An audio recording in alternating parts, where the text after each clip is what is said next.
everyone. I've been having a conversation with a person on a Facebook page about pen nibs and writing and which pen he should get and pen is flexible and blah, blah, blah, blah, blah, blah, blah, all very interesting. But I try to convey thoughts that I might have through words, and they don't always work. So I have to fall back on this little video, pictures being worth 1,000 words. So the question that I have is deciding whether this pen is going to be good for a writer or a calligrapher or a drawer. And this is how I decide. Certainly the writer is the person who will use the pen maybe most naturally. The calligrapher uses it a little bit more, shall I say, carefully, more deliberately. And the artist might use the pen a little more carelessly. Now, I'm making horrible generalizations, and I know I'm going to go to hell for that, but what I mean is a writer tends to base their love of a pen in what the pen can do in this sort of range. You know, the letters are rarely more than a half-inch tall.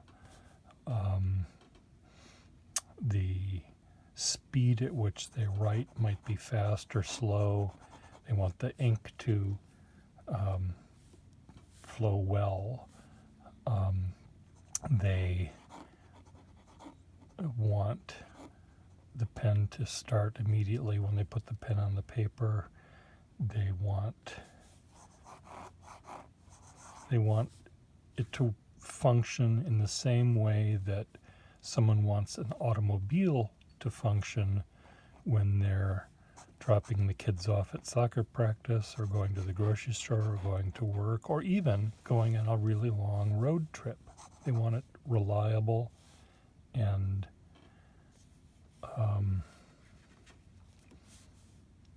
functional and what's the word I want when you know dependable? No, that's not it. They want it to act in the same way each time, whatever that word is that I'm trying to think. It'll come to me in a minute.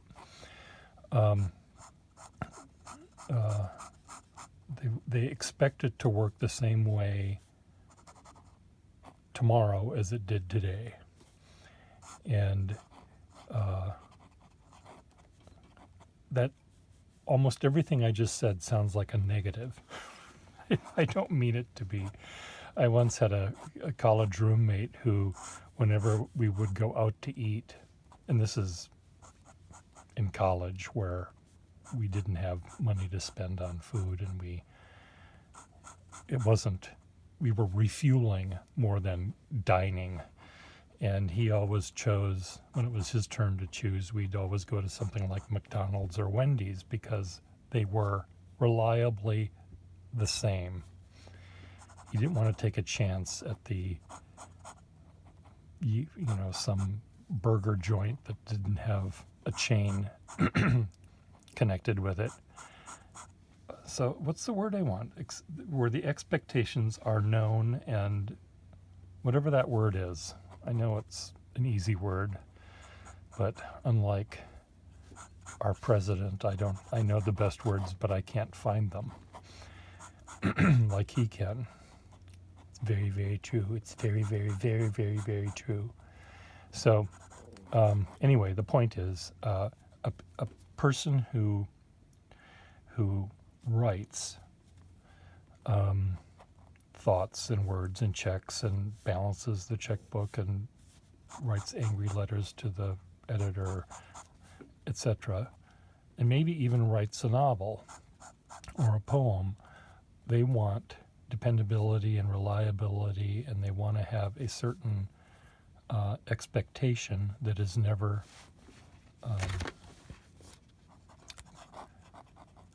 there's never a surprise in that. Okay, so that's the writer.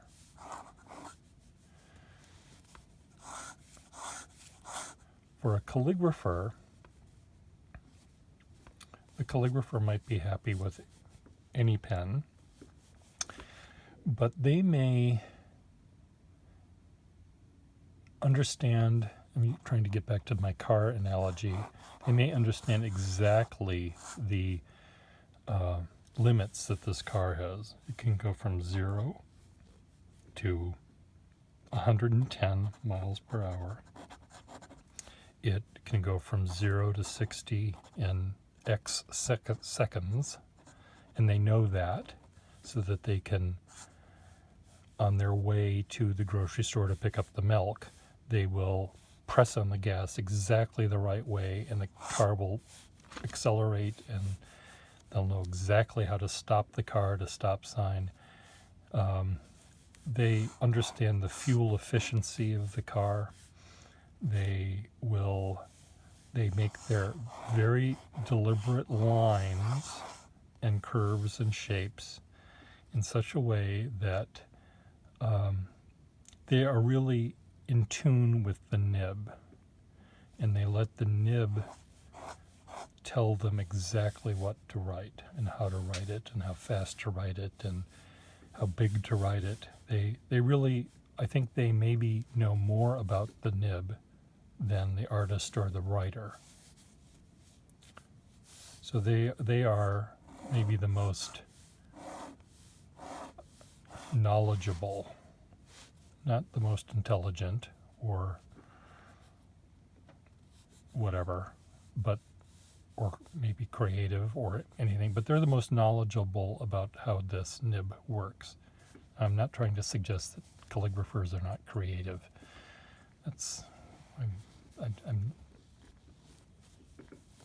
I hope I'm not insulting anyone out there in either one of these two groups yet. It'll come in a minute. But so this person knows how the pen works and expects the pen to work in a certain way, even if they do shaded writing and take advantage of a flexible nib. They'll understand that. This person understands the nib, but also because of their desire to make beautiful lettering, they will take it to the extreme. The pen can go from 0 to 110 miles an hour, and they're going to go from 0 to 110. They are not going to be happy going from 10 to 90. Now, a writer might be perfectly happy going from 10 to 20 on a nib that can go to 110.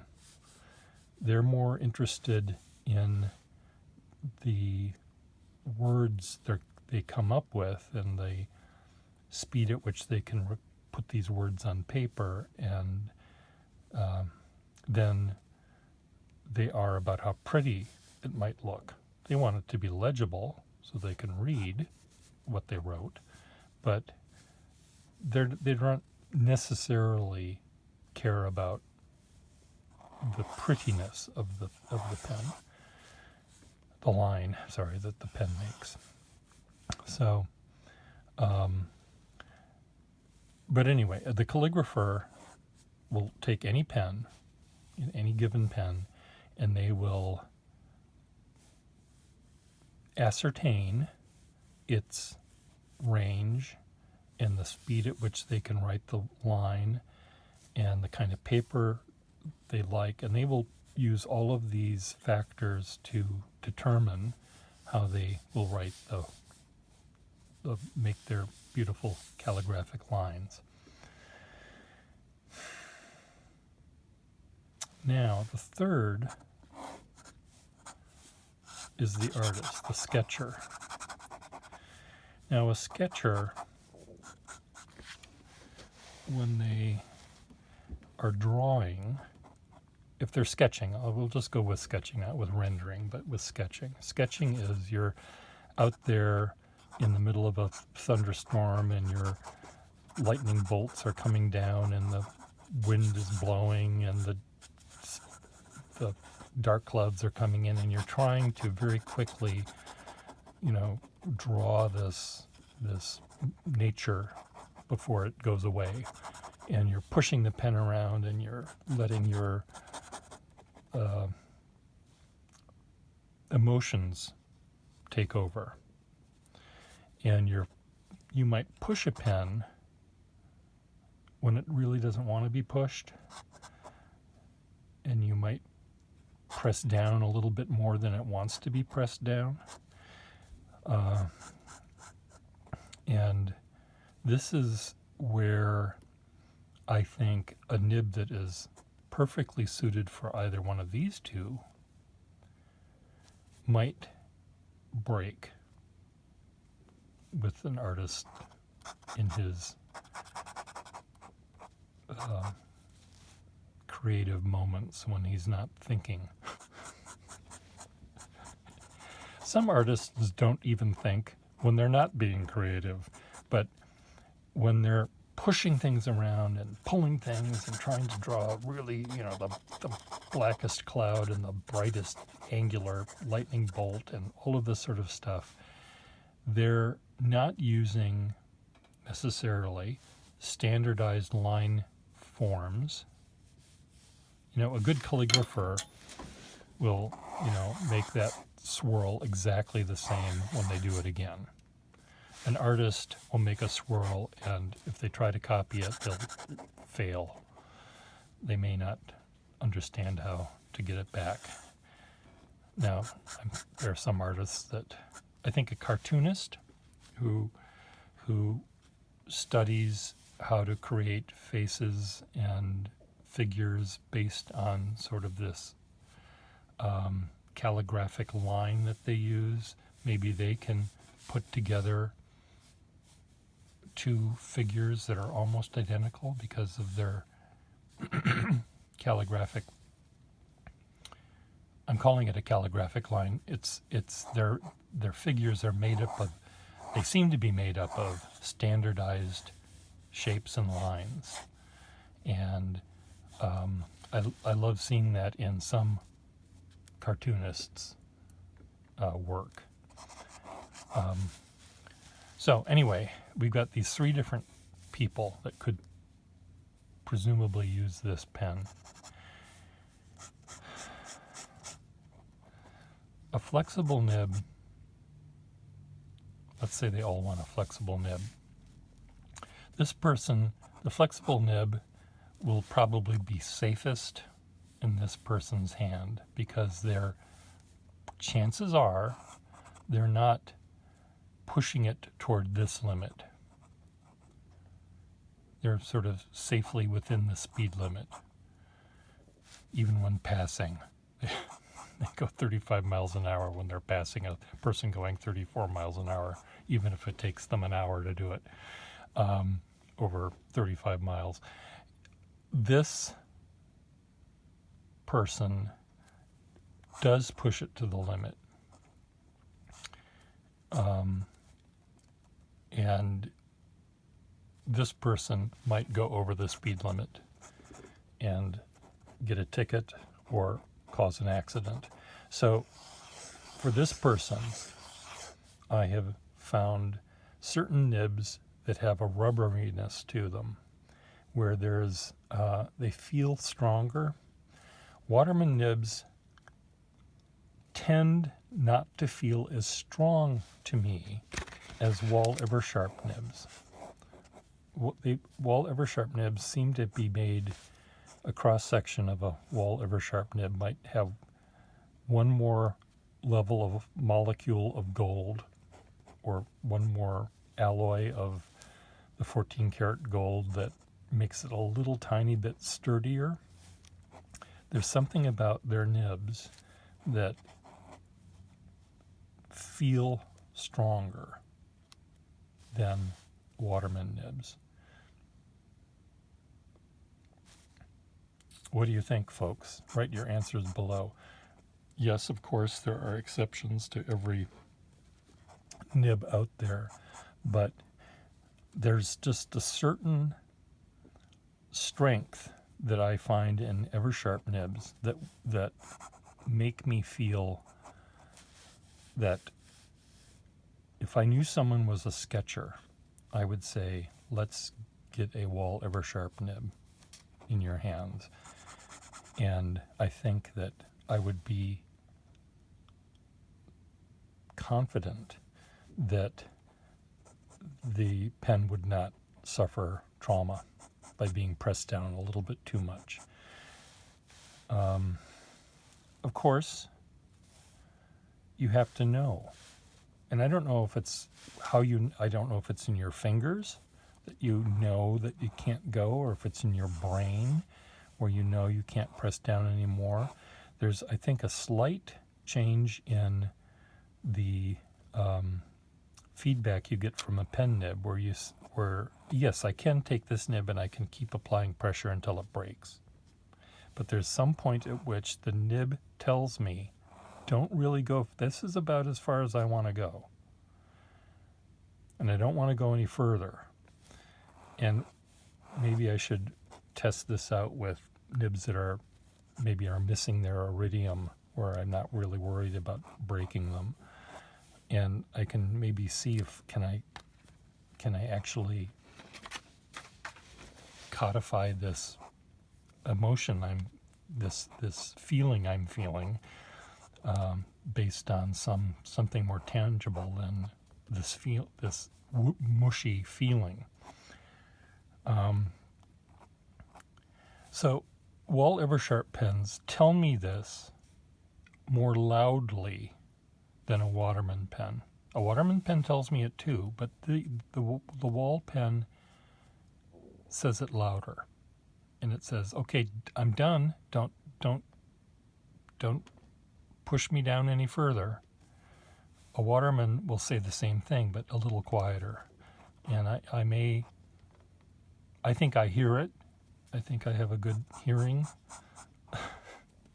when it comes to nibs and what they're telling me, but you might not. Or you might not. I've been dealing with buying and selling and breaking pens for 40 years. And I know that I've gone too far, and I've learned that I can't go too far. So they do tell you. You just have to listen to them. So anyway, Wahl Eversharp nibs, Skyline nibs, rubbery Skyline nibs, nice Wahl, pens of this era will be quite lovely, probably for your drawing. They're going to be fine for all of these things, probably, all of these people. But for drawing, and if you're pushing the pen around and while your lightning bolts and the thunder claps and you're covered in hailstones and you're still trying to draw, I would feel more confident in your using a Wahl Eversharp pen as you're trying to capture this than I would if you were using a Waterman. Because you may not hear the nib say, "Okay, done." And it'll be drowned out by your emotions of how you're pushing the pen around and trying to get that dark and trying to get that tree blowing in the wind as it is, and how you're trying to draw that house being lifted up by the tornado. You're not listening to the pen nib. The calligrapher always listens to the pen nib. They're really connected to that nib, and I think that they will hear it. The writer, I think, may never hear it. Well, yes, they can if they're listening, but because they're coming up with words, and that part of their brain is different from the pen nib listening part. Now, again, there are these three categories are all interwoven, and you can have qualities of all three of these in your being. So I'm not trying to suggest that these are mutually exclusive, but I think if a writer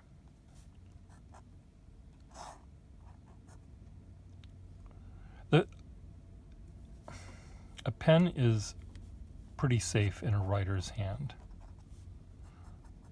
provided that they get the right nib. If someone really, really presses down and uses a lot of pressure, and was sold a Schaefer Lifetime nib, I'm not worried about it.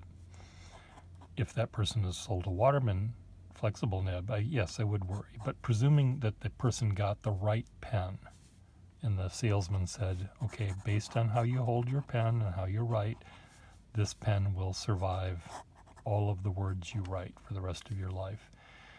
I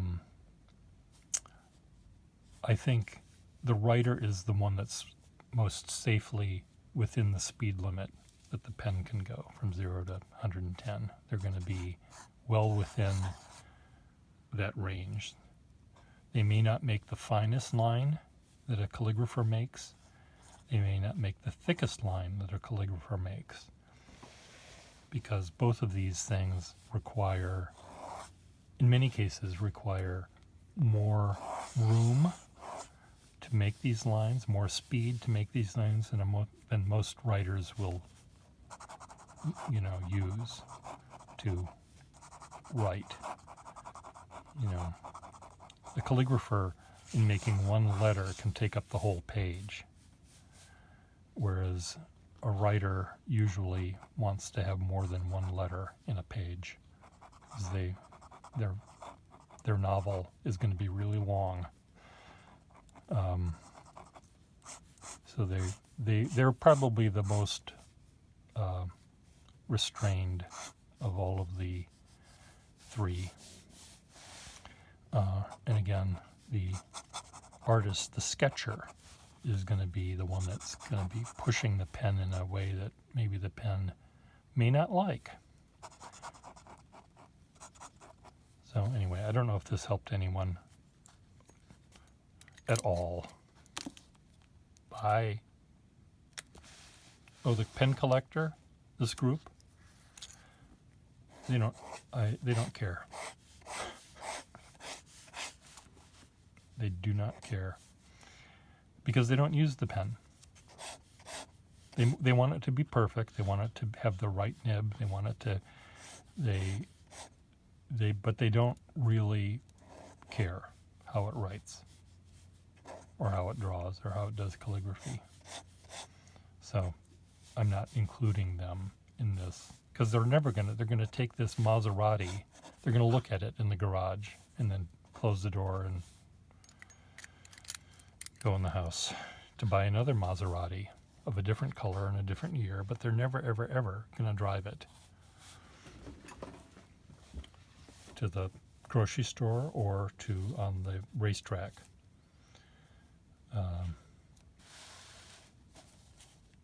So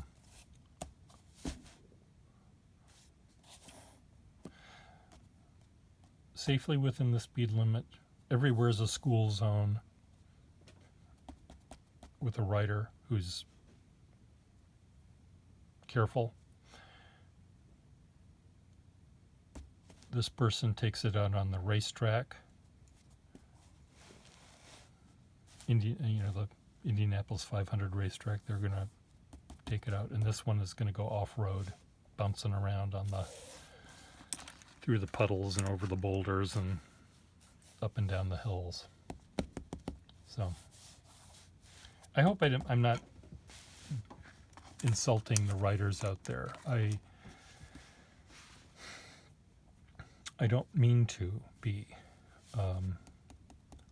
because in many ways I think their job is the hardest. And they want a pen that is the most reliably functional. Well, that's not true. They want the pen that disappears in their hand because they're coming up with words. And it's an important characteristic of a pen to meld into your hand so easily that you don't even know that you're using one. So that's, they may have the hardest job having that happen. Anyway, write your thoughts below. I'm eager to hear what you have to say. Bye.